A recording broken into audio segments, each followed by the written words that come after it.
you have ultimate jurisdiction over your life. It is you who decides whether you live your life as a sovereign being or as a vassal to the institutions or the state or the societal paradigm. The choice is ultimately yours. I'm going to read a tiny passage from this book, which is the Tao of Pooh. And a lot of my influences and philosophies and ideas come from the ideology, to use that word, of Taoism, and the knowledge that everything in the world is always in constant dynamic flux. There is a good, bad, light, dark, up, down, yin, yang. But this passage from this book, The Tao of Pooh, written by Benjamin Hoff, is an introduction to Taoism from the viewpoint of Winnie the Pooh. And Winnie the Pooh has so many pearls of wisdom that one would do well to read and listen to them. Anyway, I'll read you this one and leave it. "Rabbit's clever," said Pooh thoughtfully. "Yes," said Piglet, "Rabbit's clever." "And he has a brain?" "Yes," said Piglet, "Rabbit has a brain." There was a long silence. "I suppose," said Pooh, "that's why he never understands anything."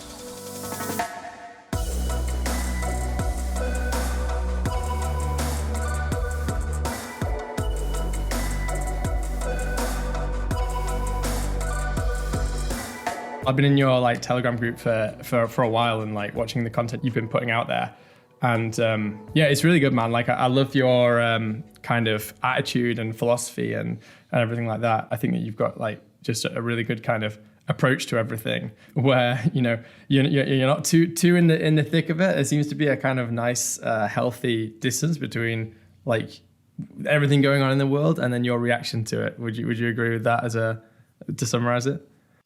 Yeah, I think it's a good shout, Johnny. And just to go back on the first question that you asked, I have listened to a couple of the episodes. I just listened actually to the most recent one that you did with Yuri, just to kind of get a bit for myself to get a bit of a feeling of what I was getting myself into.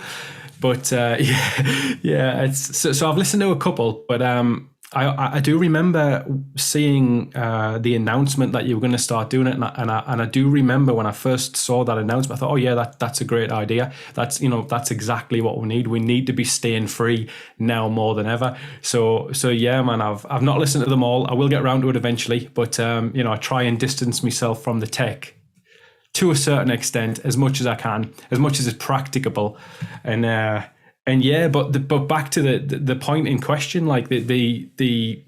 my position in the middle of it, it's interesting that you say that, because I've been heavily influenced by the philosophy of Taoism.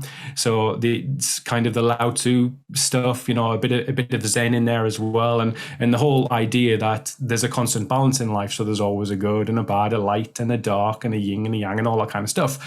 And I just believe that everything has this constant dynamic where it's always moving, and you're always in the middle. You never really, but back beyond that, more practicable. 10 years ago, I thought the world was ending. When the financial crash happened, it was, oh my God, this is it. This is it. How can anyone not see that this is a complete sham? So, I see the pattern. I see myself now in people's reactions now. I see how I reacted back then. I think, oh God, the world is going to end. And you go into this flight mode, or maybe it's the fight mode. It's one of those two things, right? I'm going to fight against this. I'm going to rage against this system. Or you just kind of back away from it. So I kind of went through that a long time ago. And I think that's allowed me to come a little bit full circle and sort of look at this as, all right, the world might be ending, but it was supposed to end 10 years ago. So let's just, be practical about what we're doing. This is not a new thing, nothing new under the sun. It's not new, dynasties have come and gone, empires have risen and fallen. So it's not new. It's just that it's new to us. Our experiences of it are new. So I think that gives me that little bit of a outside perspective. Yeah, actually, I was just listening to your appearance on Rick Munn on the TNT radio. So yeah, it's interesting you say that, because I didn't realize that you had kind of started on this journey back in, I think it was 2008 or around there. I mean, obviously, I kind of know you from, quite recently, everything going on with COVID, but I don't know much of your history before then, and I imagine that a lot of other people don't either. So do you mind maybe starting there with your kind of the history of the history of how you kind of became this advocate for kind of self-sovereignty and for kind of, I guess, stoicism and Taoism and that kind of thing? Yeah, definitely. I think I'll summarize it. I'll not go into too much of it, but you could say that the inflection point, the catalyst, was the financial crash. Like I was when I was growing up, you go back when I grew up, I wanted to be a famous businessman. I wanted to be knighted for services to business and all this kind of stuff. And then the 2008 thing happened, and all of a sudden that reality, that system that you believed in, just wasn't there, because I could see right through that from experience, where loans and finance was on the table, and then all of a sudden overnight it was gone. But it just affected me individually, and I could see around all of these banks and banksters weren't being affected by it. And I was thinking, well, hang on, that's not right. What makes them different to me? How can they get through this and not suffer the same that I'm suffering? So I think that was the real catalyst, because I believe that people always ask this question: why can you see what others can't see? Why can you see it and no one else can? And I have this idea that it comes down to trauma, or an expectation has been shattered. Like, you have been built up to expect a certain exchange from society, and once that exchange falls through, you suddenly realize that perhaps your perception of society was wrong. And that gives you that traumatic experience, what allows you to then step back and see things a little bit differently. And I've spoken to a lot of people over the last 2 years, and almost without question, everyone has experienced something that has made them question the paradigm. Like, it's like a shock, a divorce, a job loss, some big traumatic thing that's just snapped people out of the system, I guess. So that was my snap out moment. But before then, I mean, I always could never understand why you had to pay someone else for gas. Why do I have to pay someone else for electricity? Why? What's the deal there? And so I guess that's from a very, very young age, Yeah. Actually, I can definitely recommend, if you are going to go back and listen to some of the previous episodes, there's one I did with a guy called Joel Rafidi. And he was talking about the idea that he thinks that everything that's happened now, it sounds similar to what you're talking about in terms of it happening in 2008. But he was basically saying, like, we're kind of having this kind of collective event, which is essentially kind of waking everyone up. And it's like we've all been in this slumber, and that actually, you can kind of see this two ways. You can either just kind of get drowned by the whole thing, or you can see this as your kind of like opportunity to evolve and to kind of, have this experience of the kind of wool being pulled from your eyes in a sense, and then kind of, going from there and evolving through it and growing as an individual. And he called it I think he called it like a rite of passage, like this whole COVID thing. And it sounds like what you had in 2008. I mean, I think at that point in 2008, I was not really kind of, I wasn't working. I think at that point it was before I was even at university, or maybe I think I was before I was in university. So, I wasn't in a position to really have that kind of reckoning. But, I guess that there's other people like yourself who have had that and have taken that lesson on board and gone, okay, like I've had this big reckoning. I've learned something about the world, and now I'm going to kind of take this forward. And it's an interesting paradigm in a way that people who have had that have been able to kind of carry that knowledge through. It's almost like the people who have gone through that in 2008 can be like, okay, now I can help guide people in a sense through the next one. When there's other people kind of losing their heads now, there's people like you out there who are kind of just, gently bringing people around and saying, it's going to be okay. Like, this has happened before. Everyone thought that the world was going to end before, but it didn't end, right? Yeah, that's exactly it. I'll have a listen to those episodes. But that is it. I mean, we are at this juncture in time and experience where we seem to have this opportunity before us to kind of lift the veil on it all. And depending on how deep you want to go into that, like, you know, is it just the surface level, like the banking system, the way we employ ourselves, the education system, or is there something far, far deeper and spiritual taking place astrologically, like in the whole mechanics of our universe? Is there something deeper taking place? And I do think personally that there is something deeper taking place, and it happens every few hundred years or whatever it is, however you go down it. And it's like come on, guys, like if the people above are playing the chessboard or whatever, moving the pieces around, let's just say, or even if it's God, let's just speak in black and white terms.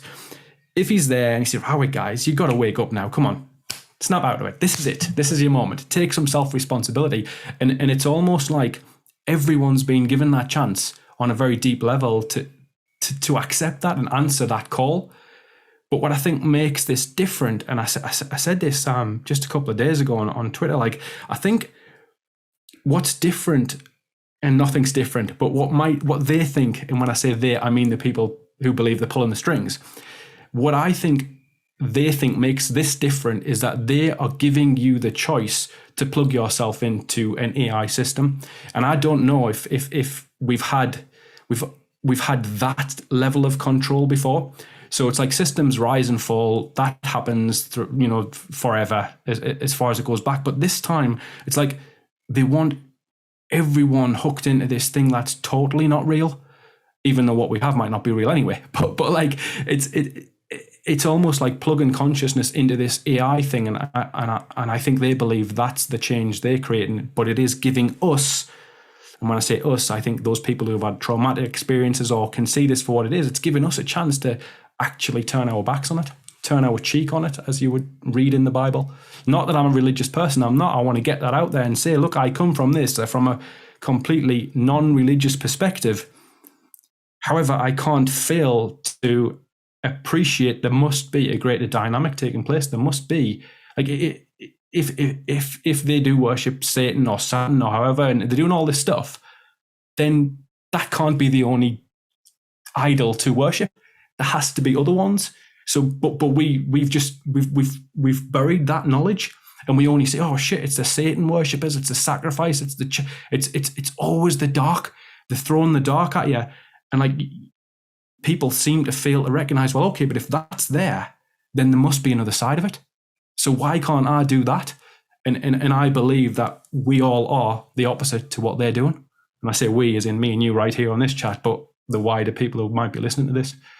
Yeah, that's really good. I mean, I'd not thought of it kind of in that way before, but definitely throughout this whole process, I've kind of felt, you know, I wasn't religious before, and I still probably would say that I'm not particularly religious compared to someone who would kind of describe himself that way. But I definitely do sense that there is I guess I get the feeling when I'm looking at kind of religious texts and stuff, and you know, Rick Munn's a good example of this, because he's kind of pushing the religious angle a bit more, and you know, sometimes he kind of quotes passages from you know, the Bible and things like that.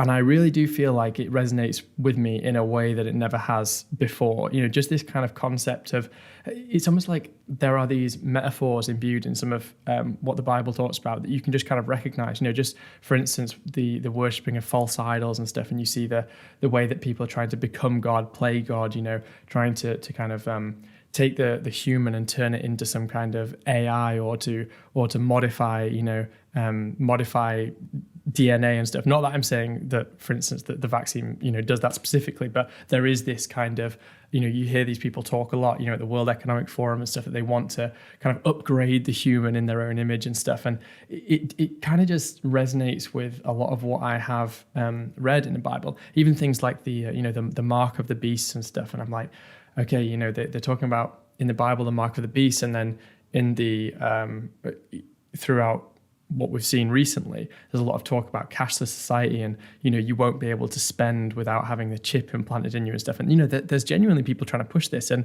sometimes I'm like, you know, is life imitating? You know, I don't necessarily want to call the Bible art, but is life imitating art, or is it just complete coincidence? Are we just seeing patterns? You know, but there definitely does seem to be truth to some of these religious texts. I mean, I don't know necessarily how far to take that, but I definitely give them more respect and kind of, more credibility in my own mind than I definitely ever had before. Yeah, I agree. I kind of come from a similar perspective on it, but I think the one thing that really sticks out for me is this idea of the apocalypse and the etymology behind that word being, from the unveiling, like the lifting of the veil. Yeah. Christianity it's not exclusive. There's, as I say, I come from a ideological and philosophical side of Taoism, which looks at things in a completely different perspective. So there's different religious texts, different doctrines that you might refer to, but almost all of them seem to have some inclusion of a turning, a great turning. Even the astrological cycles. The yoga talk of different times. Different. So I do think it's like it's the end of an empire. It's the end of a dynasty. It's a time of change. It's like, this is it. Like, hello, welcome to the new world. It's not their new world. You just need to make it your new world. It's like, this is it. That system is done. We all know that. And we're now fighting, I think, on a spiritual level for what this new world might look like. I totally agree. I mean, we hear about some of these, you just see with some of the things that are being said on the TV or in the news, and it's just so distanced from reality now. I mean, these institutions are kind of beyond repair in terms of they've already kind of discredited themselves so much with where it's gone, and not even just on a kind of level of, I guess, facts and information, but also kind of more on a spiritual level. When you see some of these organizations that are trying to put masks on kids. And this section of the conversation has been censored in order to meet the community guidelines. For the full uncensored version of this conversation, please check the description for links to censorship-free platforms. It's kind of just so spiritually devoid that I think that there's no redemption even on that angle. Obviously there's no redemption from a kind of factual angle, but just from a spiritual perspective, it's almost like the consciousness of the world is moving in a new direction. And not for everyone. Obviously, there are some people who have been kind of pulled in by that darkness, right? Who have just been, they've been pulled in by the fear. It's worked, and they've, some of them, I don't know whether they'll actually come back. Obviously, I hope that they will. But in terms of the people who have a positive view of the future, we're kind of all on we're kind of all in the same area and think about things in somewhat a similar way. And I always just think like the power of positivity, the people who actually have a positive view of the future are going to win. We don't need to necessarily be like a majority. It's not like we have to have, 51% of people have this positive vision and want to kind of, move past this and be free and be sovereign, etc. We just need, because that energy itself is actually more powerful than the kind of negative energy and the dark energy. Would you agree with that? Yeah, I would. And that great saying, thoughts become things.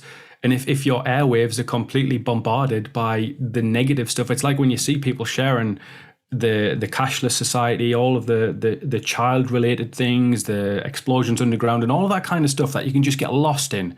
Like you spend the rest of the night like distraught because you're thinking about this really bad, dark thought, and you're not actually putting any of that sacred thing that you have, which is energy, into, all right, I know that's happening, but what can I do about it? What can I do for me and my family?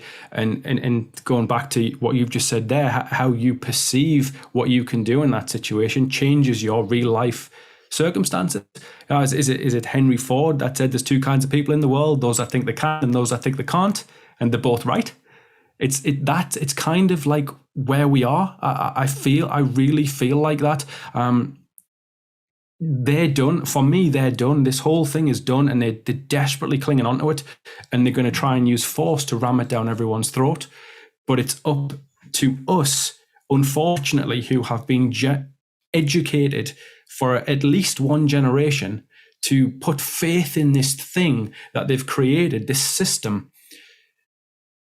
We have to find a way to step back from that, lead by example, so that other people see what we do and then want to be part of what we create.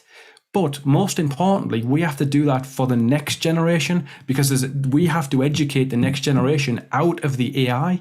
We have to pull them back out of the black goo. And that's kind of our job. It's like, I don't know if it's your job, but I mean, we're here, we're talking, we're having this conversation, so you must be part of this whole light spell. Do you know what I mean? Let's just say. So if it weren't for us, mate, we'd all be plugged in. So that's one way to look at it. Yeah. So I just want to go back a little bit to your own story, because it's definitely an interesting one. What happened after 2008 then? So you had this kind of reckoning in your life where you realized that things weren't as they seemed, and that, think that the kind of the chessboard was rigged essentially, and all of this stuff. So I'm interested to know a bit of the story of how you got there, from there to where you are now, with kind of living a much more sovereign life, and kind of, I know you've got this website Born Bright, which I definitely want to go into as well. Yeah. But just going back to 2008, what was that journey like for you? Lonely and isolating. Even though I was surrounded by family and people that loved me, the separation that I experienced from the paradigm or the prevailing society was so great. And I don't know if I'm using this as the moment of kind of separation, but really it was probably festering away, or that's not the right word, but it was simmering away beneath the surface prior to that. So, but what actually happened was, in that time, there was just a huge separation from society. And I think, right, okay, so what now is the point of me working to do this, or to build something, to pay for gas and electric council tax? Like, you go through that. Well, okay, what's the point if it's all just there to shaft me? Why am I doing it? But what happens in that moment, or what happened to me? Say I've got a family, and I had a family at that moment in time. What happened for me at that point was, I kind of separated from the family. Not separated because I still have the family, but I was very lonely in that family setting. And this is why I say thoughts become things, because it's almost like at that point I didn't want to be part of anything. I don't want to be part of your shit. I do not want to be part of the shit you're shoving down my throat. And therefore I didn't. I just kind of, I gave up all work pretty much. I gave up all like the usual things that you do in society, and just kind of got lost, went wandering for a bit, even though I didn't really travel anywhere. But it was just, your soul goes missing. So my soul went missing for about 5 years after that point, because I didn't know what the hell I was thinking. Look at all the and you might relate to this now, when you look around and you see everyone wearing a mask in the daylight, and you think, and you're looking at them and think, what are they doing? Like, what are they doing? And you can't reconcile why they're still doing that, when you can see clear as day that it's just pointless. Like, what are they doing? So it's that kind of separation. So when and you'll hear it now, like some people will say, but I don't want anything to do with those people who've taken the vaccine. If they've taken the vaccine, that's their choice. It's on them. And it is their choice. But we have that separation. Like, it's like, and you just step back from it, and you feel yourself. I've said this many times as well. You feel like you're in a different dimension. Like, you are living a parallel existence to these people who are so bought in to whatever the latest thing is. So 2008, that's kind of what happened to me. And for the 5 years after that, I went and read Taoism. I read books on self-sufficiency. I read books on growing. I read books on energy. And I knew if I invested time in those things, that, this sounds weird, that this moment would come. It was almost like doing that was the best way for me to invest in myself and my personal circumstances, having that gut feeling, intuition that this shit was going to come home at some point. So, and that's really so I spent 5 years doing all of that stuff, but to the complete annoyance of my family, who just thought that I was some crazy nutcase job, who didn't want a good job, didn't want a pension, didn't want to buy 5 buy-to-lets and have passive income renting a house out and stuff. Was like, what's he doing? Like, he's just sitting in the garden reading books. And it was kind of, and so that's kind of what happened. So what I'm saying is that was really good for personal development. But in terms of the family, man, it just like I say, you live in a family, but you become isolated and lonely. And I was just the harbinger of doom and gloom. Like, oh, you're full of negativity. It's all you talk about. And that was really it, like, for 5 years. And then 5 years goes in, and I think, well, actually, you know what? I'm gonna have to do something. I'm gonna have to get some money and pay the mortgage, or my son wants to buy this or that. I'm going to actually have to earn something and help him do it. So then you get back on the treadmill and you get into employment and you do all this other stuff as society demands. Because at this point, I'm thinking, well, I'm certain that this has all fallen down. Why is it not fallen down yet? Maybe I am wrong. Maybe I am crazy, like what everyone says I am. So therefore, I should go and get a pointless job and pay taxes for the rest of my life.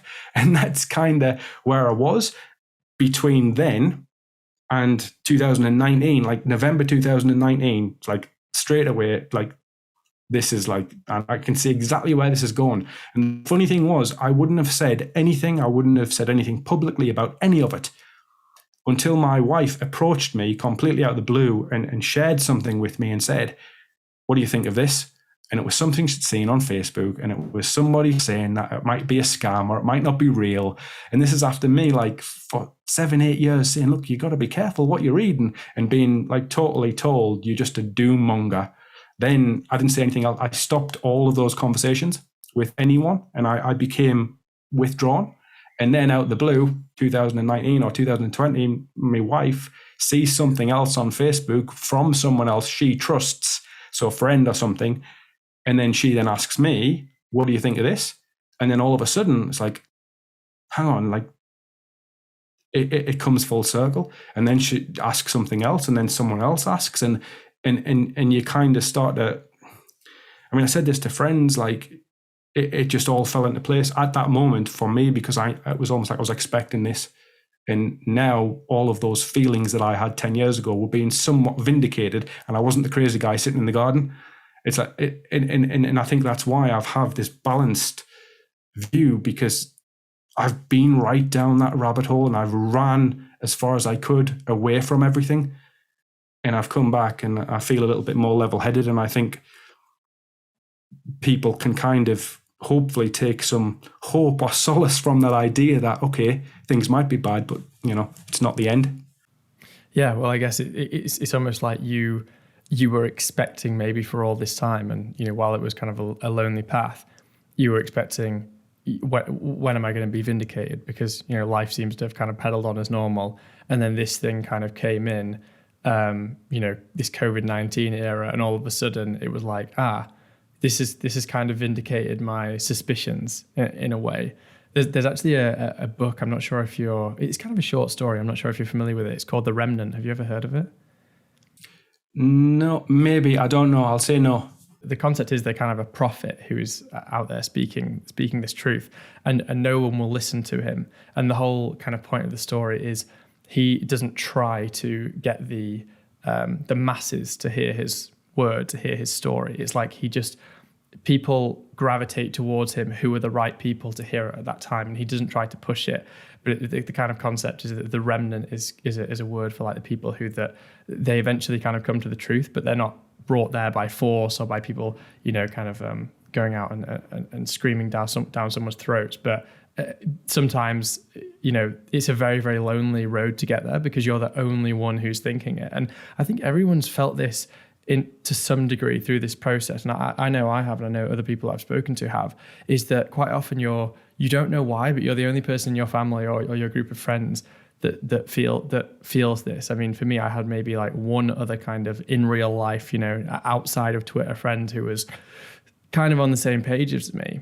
But most of my, my friends and family, they just didn't get where I was coming from, and I felt like I kind of walked this lonely road for like the best part of 2 years. And the first time where I actually felt like people are starting to realize that maybe I was onto something was like when they kind of brought out the booster, which I thought was a big red pill moment for a lot of people who hadn't already been red pilled by a lot of the nonsense. That was the red pill moment for kind of that maybe, yeah, not the majority perhaps, but like a big chunk of people, I think were, had the wool pulled from their eyes at that moment. And I think a lot of other people have sensed this, not just myself, but I think a lot of people have sensed that they've been the only person walking that road for a long time.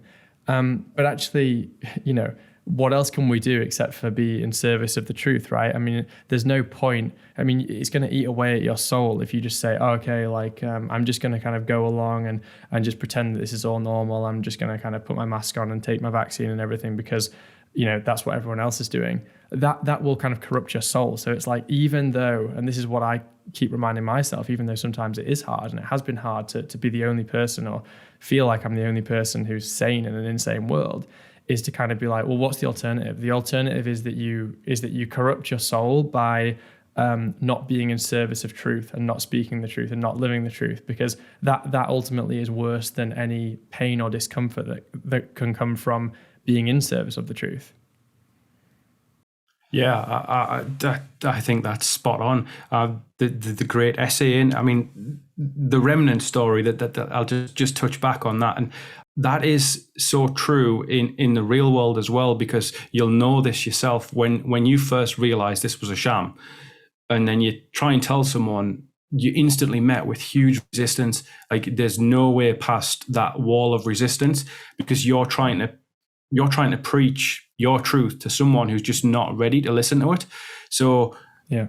But then eventually, like in the story, people do ask you a question. Like, we've got relatives and friends now asking questions that they would never have dreamed of asking us 2 years ago. But because they kind of know where you stand to a certain extent, it's okay for you to be the punch bag for their thoughts that are simmering away behind the scenes. Like, they don't want those thoughts. They know you've already had them, and it's like you become that little voice, that little beacon, really. Like, well, I can ask him because he's not gonna think I'm crazy if I ask him, because he's already crazy. And it's funny, but the more you shout about it, definitely the more resistance you get. Like, it's yeah. Just to piggyback off that point, going back to what we were saying about the kind of religious subtext of a lot of what we're seeing, this kind of reminds me as well of this story. I guess, probably the most famous story in the Bible is like the crucifixion of Jesus, and how Jesus had to kind of suffer for the sins of everyone else. It was like he died for the sins of other people. And this is something that I never quite understood. And I remember hearing, I don't know who it was, but there was someone who talked about this story, and they were saying, oh, like, what an awful religion this must be, because it kind of pushes or promotes the idea that you should suffer from the sins of others. Like, this is an awful concept. But I feel like there's an understanding through this period, which I've come to, of this story, which is that's almost like a metaphor for the idea that sometimes we have to suffer for a long time without necessarily knowing when the end is going to come for that suffering. Even though you feel the people that you're suffering for are kind of punishing you, right? It's like, when just to give a really, really small example of this, it's like, if you don't want to put the mask on because you don't want to be a kind of conduit for this fear, you don't want to be a conduit for it. And the people who you're doing it for, many of them, they're all out and they're wearing masks and they're putting masks on their children, etc. And sometimes it's like, who am I doing this for? But even though the people who you might be living that life for, the people that you might be suffering for, might not thank you for it, it doesn't really matter if they thank you for it, because eventually, given enough time, they might come around to your cause. And in the case of Jesus, just to go back to how that is an example of this, is in Jesus's case, he was kind of considered to be blasphemous, etc. And it was only through time, like over enough time, that suddenly it was like, okay, well, this person, spoke the truth, etc. And it's almost like you can't really think about anything other than, you can't think about, well, are these people going to thank me for it? Am I going to be vindicated in the long run? You might never be vindicated in your lifetime, right? But as long as you are kind of being in service of what you perceive to be the truth, like, you're on the right path, right? It's going to be a hard path at many times, but it's the only path, I guess. Yeah, I think that touches on two really, like, it makes so much sense, because going back to the idea of the essay, the Self-Reliance by Ralph Waldo Emerson, and that idea that you should always be your man. You need to, like, what's the point of compromising on who you are to please other people? Yeah. Even if your opinion changes, you might wear a mask one day, but in a couple of months' time, you might realize it's a sham and you take that mask off. The point of the whole story is, don't hold on to ideologies or philosophies that no longer that no longer represent who you are as a person. That ultimately, when you break it all down, that is the only true way to live your life, because it's your life, like it's your experience, your time here. You should not be afraid to say what needs to be said and do and act in ways that are complementary of your spirit. And that takes us nicely onto this idea that, for me, where all of this is, it's the jurisdiction of man. We've lost our place in the hierarchy of things because we've given away all of our responsibility to these institutions that we somehow, for some reason, have some faith in, or we're supposed to have some faith in, when in actual fact, whether it is chaotic energy, we sprang into existence because of Big Bang in a void, chaotic energy created us, or divine consciousness created us, it doesn't matter. Like, you are the direct product of that event, and there is no third party interloper between that relationship between you and your maker. But for some reason, we're all nuts and we think that the Queen or the council or the bailiff or some random private company who's going to come and collect a TV license has some kind of authority over who you are. Like, what happened? Where did we go wrong?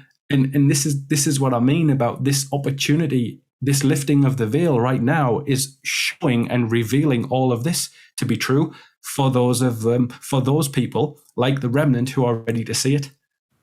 Yeah. That's a really good summary. Actually, that kind of brings me to your website. I'm just going to read the description here, and then it'd be good to just kind of talk about this project of yours, Born Bright. So the description says, build your self-sufficient life and live meaningfully.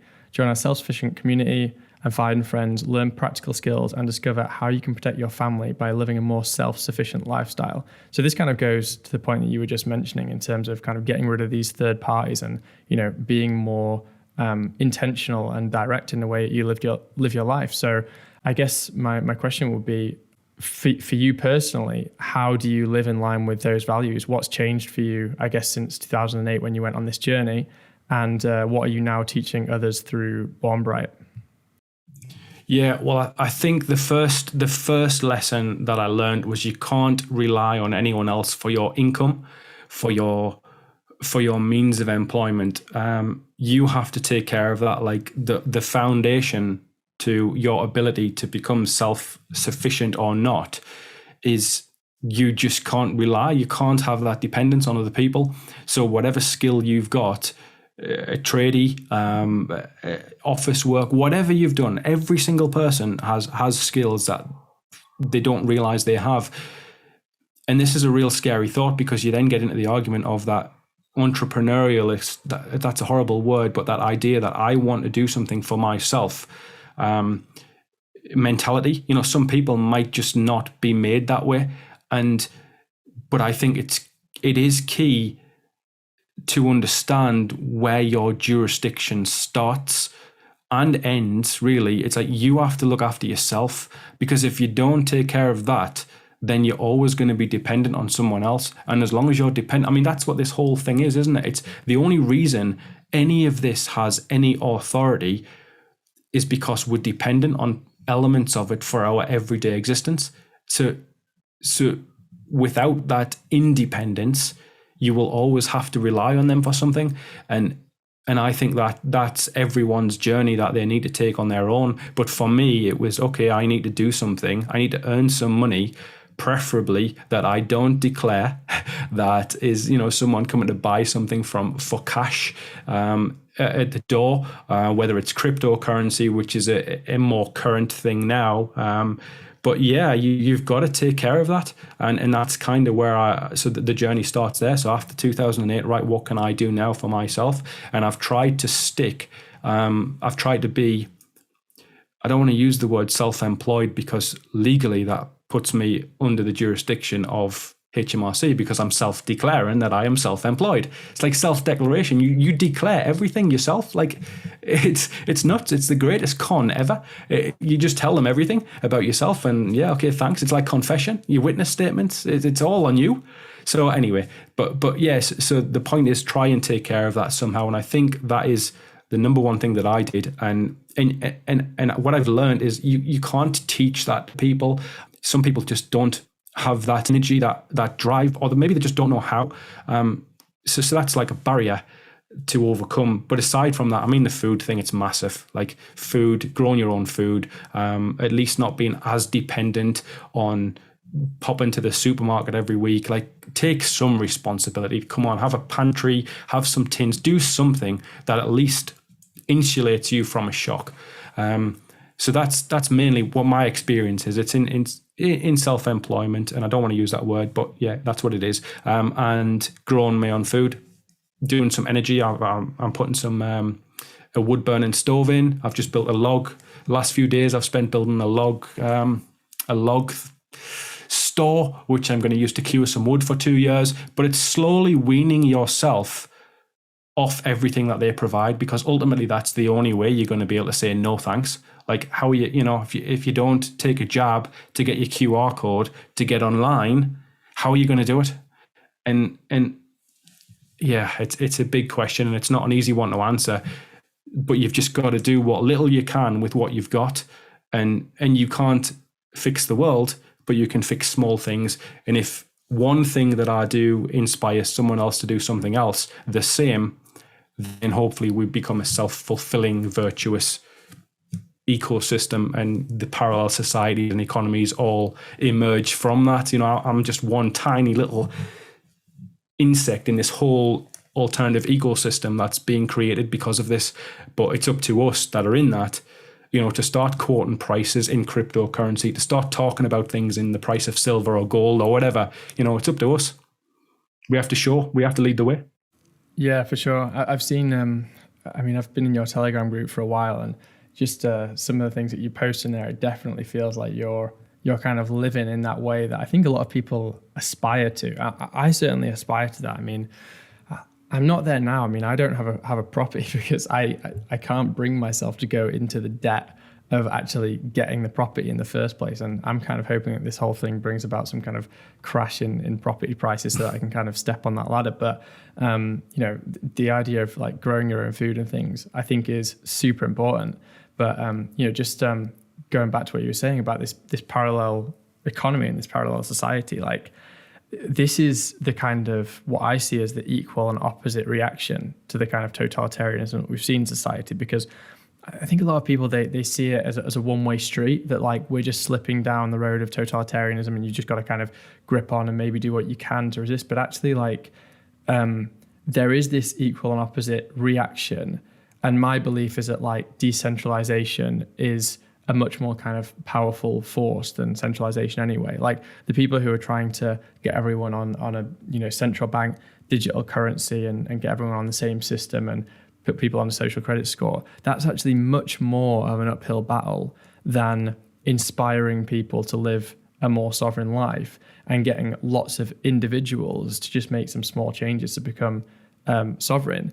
And I like that this isn't a taboo, not necessarily a taboo subject, but like, it's not just the reserved for the kind of the crazies out there. And, now the concept of growing your own food and things, the concept of, providing your own electricity, the concept of getting off fiat currencies and things like that, and using, decentralized, like, open source currencies. Like, this is no longer just the reserve for crazy people. It's like, it's brought in a kind of mainstream market. And I think that's where we should take a lot of hope, essentially, is because, obviously, like, you're a very, very kind of like prominent example of that, but many people are doing this just in very small ways. And I think that if we can just kind of keep that momentum going, then hopefully, we will see a world where we, not necessarily everyone's completely self-sovereign, but at least those values are there. At least people recognize the values and think about that when they make a decision. Maybe people will say, hey, do I want to go and buy this thing from the store?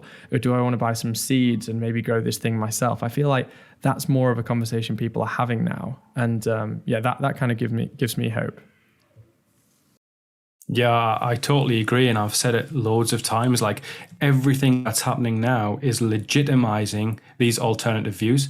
So Yeah. if you want to look for the silver lining, it's like there. I can have a conversation now with almost anyone in my street about the vegetables that I don't, because I don't really want people to know. But the point is, like, I can, and it's not going to be seen as like this taboo subject, and it will, of its own accord, it will become the bridge between the dying empire and the new one that emerges. It just will. It's going to happen. Like the Buckminster Fuller quote, I love it. It did so much sense. You can't change the existing reality, but you can create new models that may make the old models obsolete.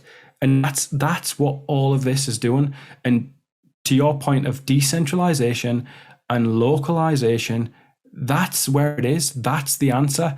And more people are realizing that. The problem that I am experiencing and I'm seeing myself is the organization, the infrastructure, and just the places to go and not quite there yet.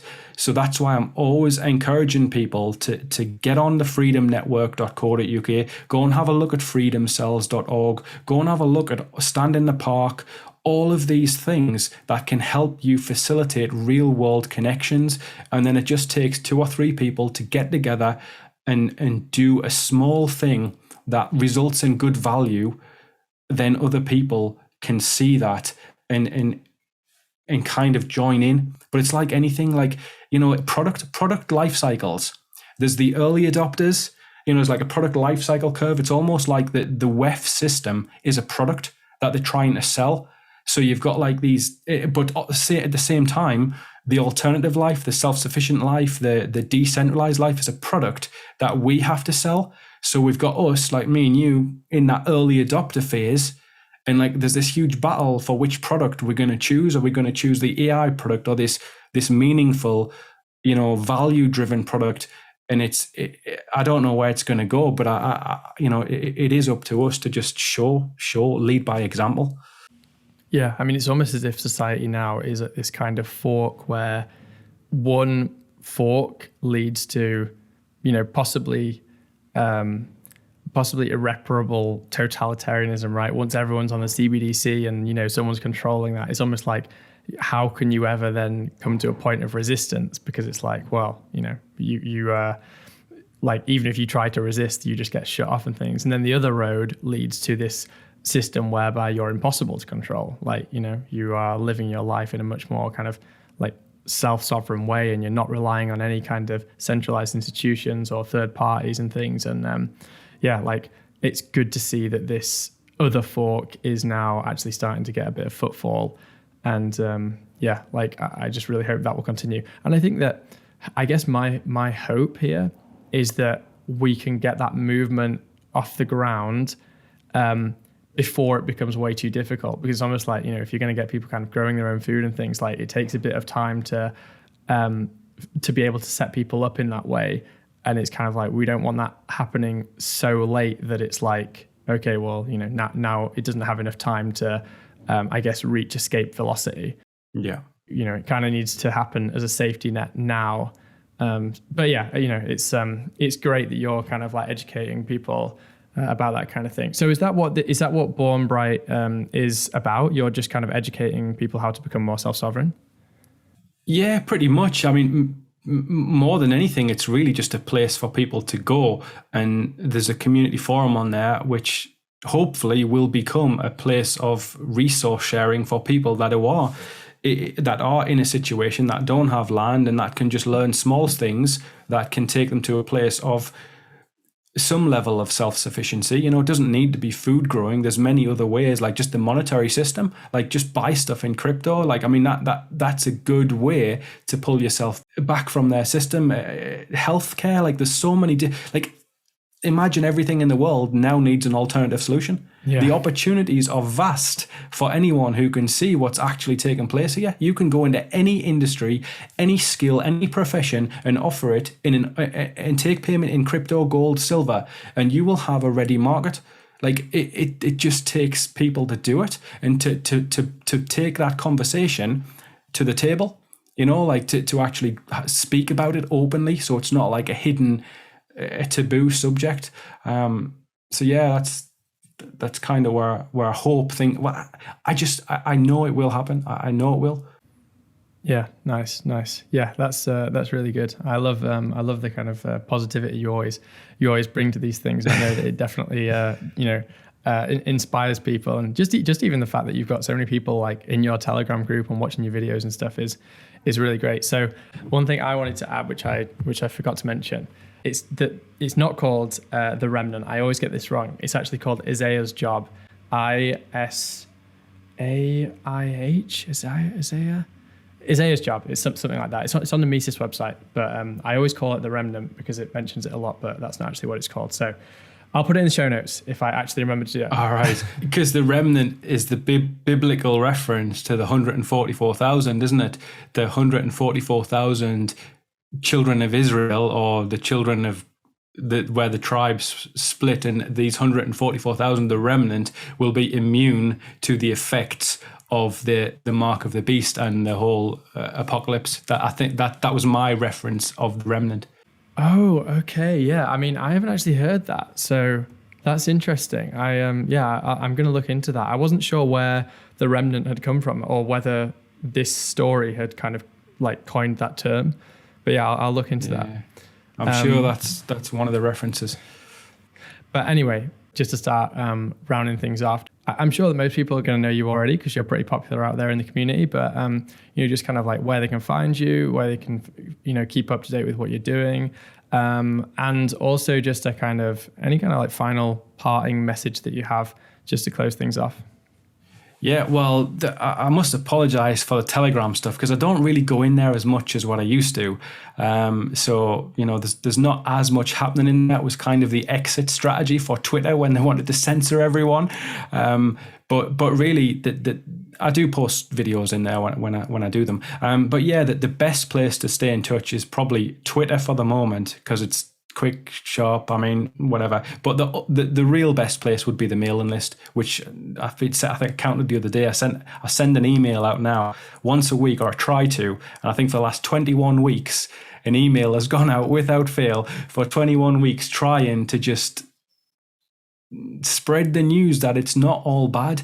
Yeah, and aside from that, there's the Born Bright website. And on the Born Bright website, bornbright.com, there's a community button in the top right corner. If you click that will take you to a forum, which there's I think there's about 350 people in there now, all looking for ways to become more self-sufficient. And it's my hope that people with experience who are trying things in real life can share their stories in there.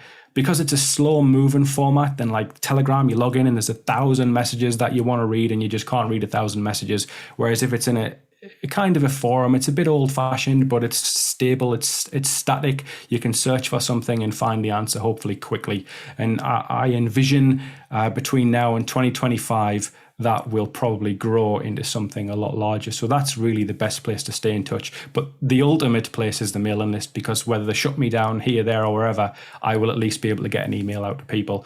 And it's not even about me promoting anything. It's just creating a place where people can meet, because I recognize that it's on you. Like, it's not on me. It's on me and it's on you. You have to do your thing.